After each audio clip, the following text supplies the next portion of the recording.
Hi there, friends and fellow crafters. It's LeeAnn, and I am here today with Rinea using a new product to me. Well, the foil paper's not. I used the Marigold Orange out of the Haunted Variety Pack. The stamp set from Clair is Fall Leaves. Unfortunately, that stamp set is sold out at this time. And I'm using Ghost Ink 2.0.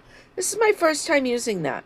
So I pull out my mini Misty. I have my foil paper in there, magnetized down, arrange my stamped images the way I'd like them, and then I ink them up with that ghost ink. Can you see already how that ink is just taking away the color from the orange?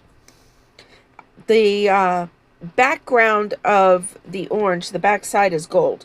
So what that Ghost Ink 2.0 is doing is removing the color so that the gold shines through. And I'm impressed. I really do love this technique. It really works well on dark colors of the foiled paper. The lighter colors would be more subtle. Unfortunately, it does not work on the silver because there's no color to take away. So anyways, I keep just arranging my magnet, arranging my stamps so that I get my full page done.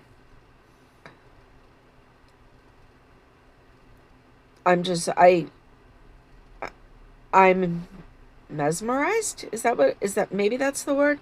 I don't know. I just think it's really cool. So now that I have all that finished, I'm going to put that aside. Look at that shine. I'm going to put that aside. And what am I doing? Now I'm prepping my card base. I guess that's what I'm doing. Oh, no, I needed to do gold as well because I need to do my sentiment. So I pulled out another panel of this marigold, and I'm using the back side of it for the gold part, stamping my sentiment with that same Ghost Ink 2.0. Now I just use a paper towel and wipe the rest of the residue from the ink away and finish that panel. So now I'm cutting down my sentiment panel, and I'll get these ready for my card. So I have some craft color cardstock that I am using for my my background there, and I will put this card onto a black card base.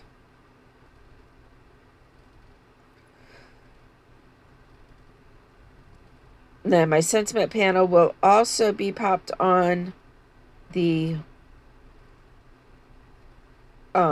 craft cardstock. I was going to use glue, ended up deciding to use a tape runner. Made it much easier. And put that onto a black 4 1/4 by 5 1/2 card base, and my card was complete. Have a great day. Thanks for stopping by.